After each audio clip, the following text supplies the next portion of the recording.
See now stories of infidelity and stories of betrayal. You're welcome, Aunt Emily. You know you can always count on me, he replied, with a smile that had something different about it, an intensity that made me pause for a brief moment. There was something about that look, that expression, that made me feel a mix of gratitude and an inexplicable emotion, something I couldn't quite put my finger on at the time, but that somehow silently settled inside me. We went into the kitchen. I needed a glass of water, and I thought Chris might like to freshen up too before heading back to his parents' house. As we drank in silence, I noticed something was different. Chris looked uncomfortable, like he wanted to talk, but something was stopping him.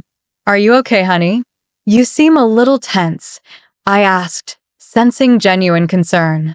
He took a long drink of water, his eyes avoiding mine for a moment, before finally answering. "Aunt Emily, the truth is, there's something I'd like to talk to you about. Do you have a moment?" The serious tone of his voice made me feel a chill of worry.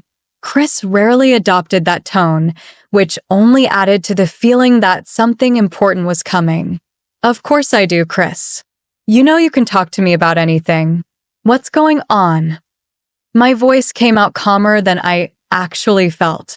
I saw him run his hand through his hair, a familiar gesture he did since he was little when he was nervous. That simple movement brought back a flood of memories and the certainty that what he was about to say was not something trivial. "It's complicated, Auntie," he began, his voice filled with a mix of excitement and hesitation. "There's a woman my heart was touched." My little Chris was smitten. "My God, that's wonderful. Why are you so nervous? Doesn't she love you too?" I asked, trying to understand the reason for his concern. Chris let out a bitter laugh, a sound that seemed strange coming from him. "I wish it were that simple. Auntie, the problem is that she's older than me. A little older. And she's married." I felt like a bucket of cold water had been thrown over me. Sweet, innocent Chris in love with a married woman? I couldn't believe what I was hearing. My words stuck in my throat, but I needed to say something. "Chris, I don't know what to say. This is a very delicate situation," I began, trying to choose my words carefully. "Are you sure of your feelings?" He nodded firmly, and his eyes sparkled with a conviction that surprised me. "I've never been so sure of anything in my life, Auntie. I love you. I love you like I've never loved anyone before." But the weight of that word hung in the air, carrying with it all the uncertainty and complexity of the situation unfolding before us. "Chris, she's married. That's not right. You could end up destroying a marriage, an entire family." My words came out in a whisper, filled with worry and fear for the path my nephew seemed set to follow. "I know, Auntie, believe me, I know," he replied, his voice cracking from the tension he'd been carrying for months. "I've been fighting these feelings, trying to suppress them, but I can't anymore. I need to tell her. I need her to know how I feel." A pang of compassion ran through my heart. I remembered how overwhelming emotions could be at his age, how the world seemed to revolve around these absolute passions.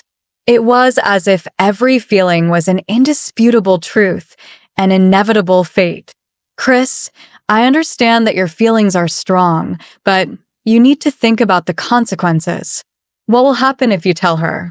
Have you considered how this will affect the entire family?" I asked, trying to get him to see past his own pain, past the urgency he felt to speak. He remained silent, his eyes fixed on the floor as if searching for the courage to face something deeper than the simple revelation of a forbidden love. A moment that seemed to stretch out time as he gathered strength for what was to come next. Then he lifted his head and stared into mine with an intensity that sent a shiver down my spine. "Aunt Emily, the woman I'm in love with, it's you." The world seemed to stop at that moment. It felt like the ground disappeared beneath my feet, sending me into an endless free fall. That can't be true. I must have heard wrong. Chris, what are you saying? I managed to stutter as I instinctively backed away until I felt my back hit the kitchen counter. He stepped forward, eyes filled with an emotion I neither wanted nor could acknowledge. I love you, Aunt Emily. I've loved you for as long as I can remember. His words were like a forbidden confession, a secret that should never have been revealed.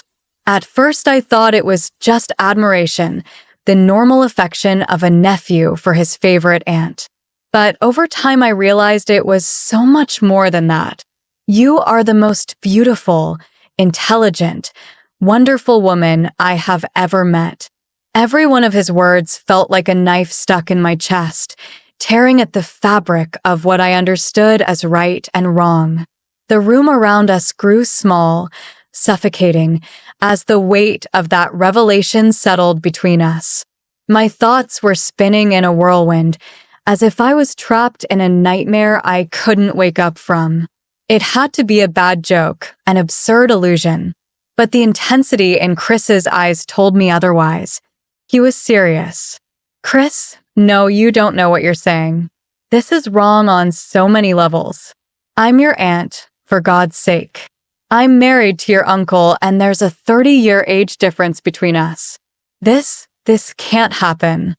I tried to keep my voice steady, but the trembling was impossible to hide.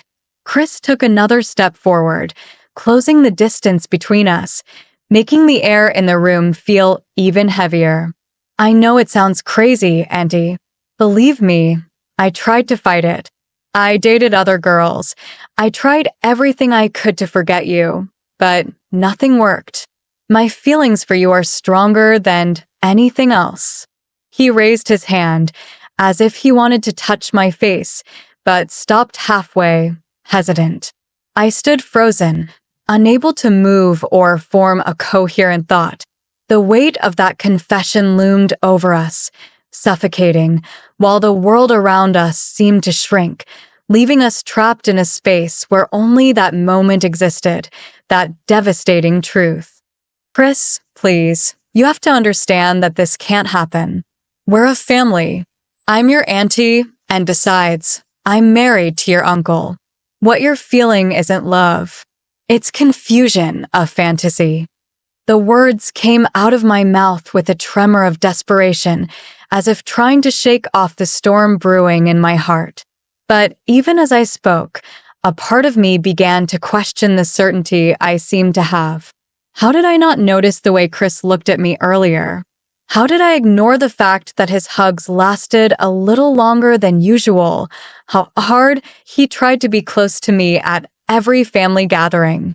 It's not a fantasy, Aunt Emily. It's as real as the fact that I'm here, standing in front of you, pouring my heart out to you. I know you're scared. You think this is wrong, but love can never be wrong. What I feel for you is the purest, truest love I've ever experienced. Chris's words hit me like a relentless wave, stirring up feelings I'd tried to forget. The emotional impact was so profound that it left me adrift, unable to react or formulate a response that could capture the complexity of that revelation. The world seemed to spin around me and reality came crashing down, leaving only the weight of the confession hanging in the air. Suddenly, I realized a painful reality. Chris, who had once been just a boy sitting on my lap, had transformed into a young man of imposing attraction. His eyes had the ability to melt ice, and his strong, confident demeanor sent me into a whirlwind of emotions. This can't be happening, I murmured, more to myself than to him. Chris, you have to go now. Let's forget this conversation as if it never happened. He didn't move, though. Instead, he took another step toward me, almost closing the distance between us. The heat of his body was palpable, and the scent of his cologne mixed with the faint aroma of dinner wine filled the space around us. "Chris, please," I begged, my voice shaking. I myself didn't know exactly what I was begging for. Then, in an instant that seemed to defy reality, Chris closed the distance between us and kissed me. His lips were soft and warm, and the insistence of the kiss paralyzed me. At first I stood still, unable to react, as the intensity of the moment took over all my senses, defying what I believed to be the order of things. With growing horror and shame, I realized that I was responding to the kiss. It was as if a dam had burst inside me, all the repressed feelings, all the long-forgotten passion, flooded over me in an overwhelming whirlwind. My hands involuntarily tangled in his hair, pulling him closer as his body pressed against mine, cornering me against the counter. Time seemed to distort. The kiss could have lasted a few seconds or an eternity. When we finally broke apart, we were both breathless, and the reality of what had just happened hit me with the force of a train. "My God, what have we done?" I whispered, my voice filled with shock and doubt. Chris, on the other hand, looked elated, his eyes shining with a mix of love and desire that was frightening and fascinating at the same time. "We should have done this a long time ago," he murmured, in a confession that carried the weight of an irrevocable decision. As I struggled to clear my mind, I felt the weight of Chris's words hanging in the air.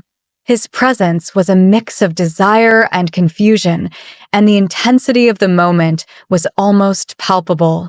"Aunt Emily," he began, with a sincerity that almost disarmed me, "I know you're scared. I understand that you think this is wrong, but you can feel what happened between us. There's no denying that there was a connection, a spark." The warmth of his hands on my face was comforting and unsettling at the same time. My heart was beating fast, trying to process what had just happened. I tried to find a way to push him away, to get back to normal, but words seemed to fail me. The kiss had resurrected a passion I thought I'd buried long ago. "Chris, this is a mistake," I said, my voice breaking, thoughts colliding. "No matter how we feel, this can't happen again. Never." But he didn't back down. Instead, his gaze was of such deep intensity that it seemed to pierce straight into my soul. "Do you really think you can ignore this? What happened between us, what we felt, can't just be erased. The spark that was sparked, the connection is real." I stood frozen, unable to form a coherent thought. The kiss, the connection, the passion, it was all too confusing and intense to ignore. But the reality of what we did weighed heavily on me, and the monumental mistake was clear in every word I tried to articulate. "Chris, please try to understand," I begged, my voice cracking and filled with desperation. "I'm your aunt. I'm married. This just can't happen."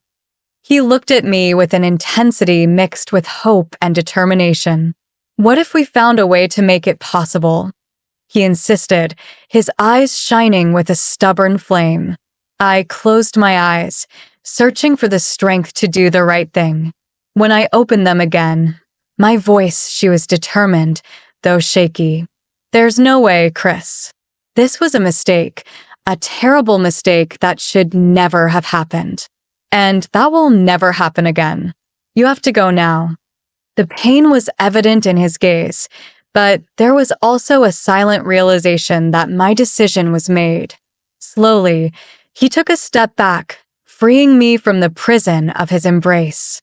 "I will, Aunt Emily," he said in a tone of resignation. "But what I feel for you is real, and I know you felt something too. I won't give up that easily." With those words, he turned and walked out of the kitchen. I heard the front door open and close, each sound echoing the pain and uncertainty that permeated the room. The sound of Chris's car driving away echoed in the silent night, and I collapsed to the floor, shaking. The weight of what had just happened was crushing me, and one question haunted me. How did I let things get to this point? And worse, why did part of me wish Chris hadn't left? I spent the rest of the night in excruciating agony, tossing and turning on the couch, unable to find the comfort of Richard's bed, oblivious to everything. My mind was a whirlwind of conflicting emotions, guilt, shame, fear. But to my dismay, there was also a spark of excitement and desire that I couldn't ignore. The next morning, Richard woke up with a raging hangover. I faced the situation with an edited version of the previous night's events. I talked about Chris's inappropriate behavior, implying that he had crossed boundaries, but I also admitted to the kiss and my own actions. The truth was there, exposed, but wrapped in a narrative that sought to protect what was left of our life together. Richard's fury was immediate and intense. He wanted to call my sister and tell her the whole truth, but I managed to convince him that would only bring additional problems to the family. I argued that Chris was confused and that a confrontation would only exacerbate the situation. The next few days dragged on like psychological torture. Every time the phone rang, my heart sank, fearing it was Chris calling. When I went outside, I nervously searched every corner, hoping to find him. But he didn't call. He didn't show up. I didn't know whether to feel relieved or disappointed by his absence. Richard, for his part, was more attentive than usual. The story I told him about Chris's behavior alarmed him, and he began to act overly cautious. He brought me flowers for no reason, invited me to dinner, and even suggested we take a trip together. Under other circumstances, these gestures would have delighted me, but now they simply added a layer of complexity to an already distressing situation. With each passing day, my guilt became a constant shadow. A week after the incident, I received a text from an unknown number. "We need to talk. Please look at my heart." Reading this message hit me like an unexpected blow. I knew I should ignore it, delete it, and move on, but I irresistibly found myself replying, "Okay, tomorrow at 3 p.m. at the Park Cafe." The next day, anxiety and nervousness consumed me. I prepared myself more carefully than usual, choosing light makeup and a dress that flattered my image. Although I felt guilty about this special attention, I couldn't help it. I arrived at the cafe 10 minutes early, my heart racing with every step. Chris was already there, sitting at a table set aside. When he saw me, he stood up, his eyes scanning my figure in a way that made me blush. The atmosphere seemed charged with the tension of the moment, and I knew that, as I crossed that space, I was about to face a new and painful stage in our history. Chris approached with a gentleness that almost seemed like a caress, his intense eyes fixed on mine. "Aunt Emily," he began in a soft tone, "thank you for coming." I sat across from him, the air between us charged with palpable tension. "Chris, this can't happen again," I said, trying to keep my voice steady. What happened that night was real. He interrupted me, his voice full of raw sincerity. It was the most real thing I've ever felt in my life." I closed my eyes for a moment, trying to find clarity. "Chris, you are young. You have your whole life ahead of you. What you feel for me now, this passion, will pass. You will find someone your own age, someone you can build a future with." He shook his head with a burning determination in his eyes. "I don't want anyone else, Aunt Emily. I want you. And I know you felt something that night too. You can't deny it." The truth of his words was undeniable, a painful echo in my mind. But still, that didn't change the reality we were facing. "Chris, I am your aunt. I am married to your uncle. I am your mother's age. This is wrong on so many levels." But he didn't back down. Leaning forward, with unwavering intensity, he replied, "I know there are obstacles, but we can overcome them together." His words pierced like a sharp sword. Part of me wanted to believe him, wanted to surrender into his arms and forget about everything else. However, the rational part of my mind knew this was impossible. "Chris, please, you need to understand," I begged, my voice full of urgency. "There is no way this can happen. No matter what we feel or want, the cost would be devastating. We would destroy our families. Have you ever thought about how this would affect your parents, your mother?" I saw the pain in his eyes, but I could also tell that my words were starting to get to him. The internal struggle between desire and reality was written all over his face. "But, Aunt Emily, what about our happiness? Don't we deserve to be happy? Happiness built on the pain of others never lasts," I replied, my voice soft but firm. "Have you ever really thought about what it would be like to live constantly hiding the truth? To live in fear and guilt? That's not love, Chris. That's just a fantasy." He remained silent, immersed in my words, trying to process the painful truth I had just exposed. Finally, her voice breaking, she asked, "So what should I do? How can I forget what I feel for you?" My heart broke when I saw the pain in her eyes. Without thinking, I reached across the table and took her hand tenderly. "It won't be easy, I know," I said honestly. "But you're young, Chris. You have your whole life ahead of you. In time, those feelings will dissipate. You'll meet someone else, someone you can build a real future with." She squeezed my hand, her eyes shining with unshed tears, and I knew that even though the road ahead was arduous, I still had the ability to find genuine happiness. "I can't imagine loving someone the way I love you. You'll love me like that too someday," I assured her. "And when that happens, you'll understand why it couldn't happen now." We stood there, holding hands, sharing a moment of deep silence. Finally, Chris nodded slowly. "I understand, Emily. I don't agree, but I understand. I promise I'll try to move on." I felt a mix of relief and a strange sense of loss. "Thank you, Chris. I know it's not easy, but it's the right thing to do." We parted with an awkward hug, both aware of the tension still hanging between us. As I watched him walk away, a pang of regret washed over me. Was I really doing the right thing, or was I missing out on something special, trapped by fear and social conventions? The next day brought a roller coaster of emotions. On one hand, I was relieved that I had made the right decision, but on the other, doubt lingered, a shadow that was not easily dispelled. The decision was made. An end needed to be put to something that threatened to tear our family apart. Yet my mind couldn't get away from Chris, the intensity of his feelings, and the possibility of a future that could have been ours. Richard, noticing my change in mood, attributed it to the incident with Chris that I had told him about. His response was even more affectionate and attentive behavior, an attempt to protect me, which only deepened my guilt. How could I consider betraying the trust of a man who loved me so much? As the weeks passed, life seemed to return to its rhythm, or at least to a new version of what was once considered normal. Family gatherings, however, took on an odd tone.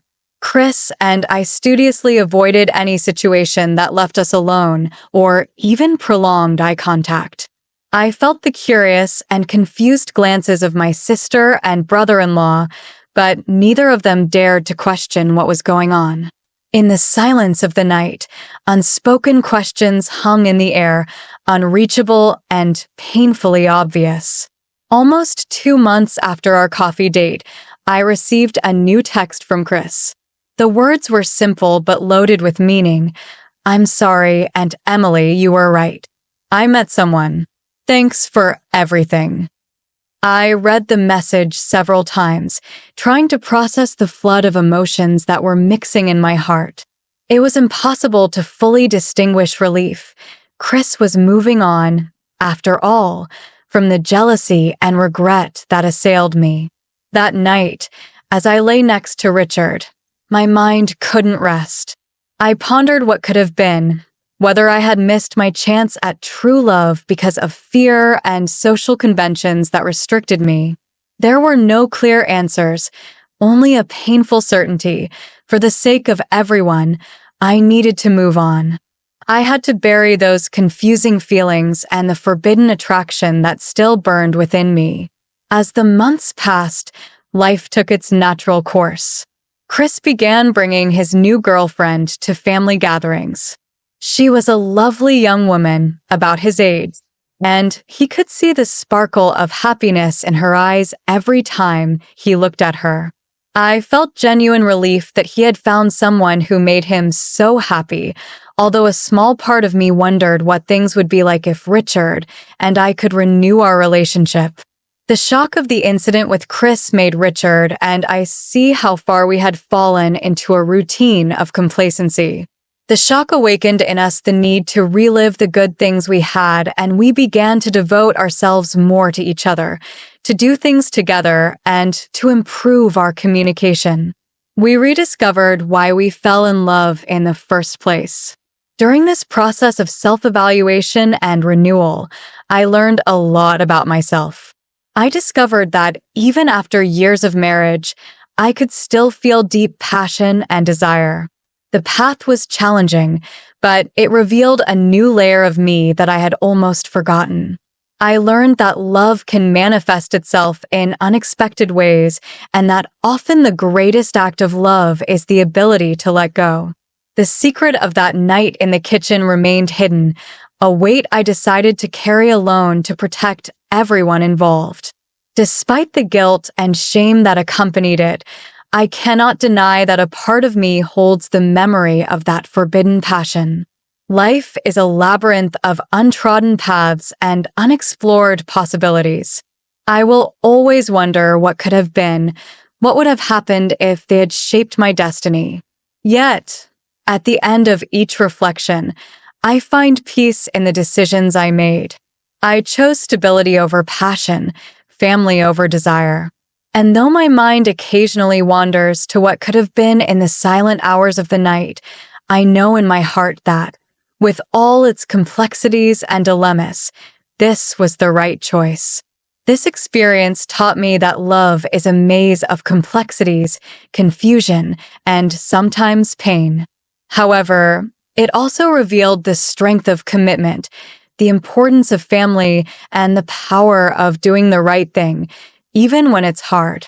Now, years later, I can look back on that night in the kitchen with a mix of nostalgia and relief.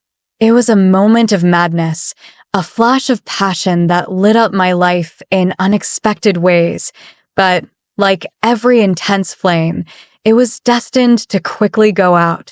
Chris is now a happily married man with a beautiful family. I am still with Richard, and our relationship is stronger than ever after going through that trial, even if he didn't know it. And while sometimes, when our eyes meet at family gatherings, I can glimpse an echo of what we once were, we both know it's part of the past. Life is full of curves and forks, of paths that divide, and the beauty is in how we choose to follow each one. That night, the kitchen was the scene of a defining moment. I chose the more arduous path, that of duty and responsibility, rather than the path of passion and desire. Though I sometimes wonder what it would have been like to go the other way, I know with conviction that I made the right choice. After all, love transcends mere passion and desire. It is about commitment, sacrifice, and doing the right thing, even when it hurts. Often, the greatest act of love is knowing when to let go. I hold that moment of madness and passion as a treasure hidden deep within my heart. a reminder that life can surprise us in unexpected ways. We are never too old to feel desire and love. Though I kept this secret, the emotion I experienced that night was a vital reminder that I am still alive, that I can still feel, and that I can still burn brightly. And in that very recognition, I found a precious gift. If you ever find yourself at a similar crossroads, remember that love can take many forms, some unexpected, some forbidden. But in the end, what really matters is being true to yourself and your values, as these are the foundations that support our lives, our relationships, and our future. Perhaps in another life or another universe, Chris and I were together, living a forbidden passion. But in this life, in this world, we chose the path of duty and responsibility. Even when this path proves arduous and painful, I know for sure that it was the right decision. Although I will never forget that night in the kitchen, the moment of forbidden passion that unfolded there, I am convinced that I made the right decision. After all, love is not just about what we feel, but what we do with those feelings. I chose love in its most mature and responsible form. I chose family, commitment, and integrity. And although I sometimes wonder what it would have been like, deep in my heart I know that I would not change my decision. Tell me, what would you do in my place? Don't forget to leave your comment and subscribe to the channel for more stories like this. Your participation is very important to us.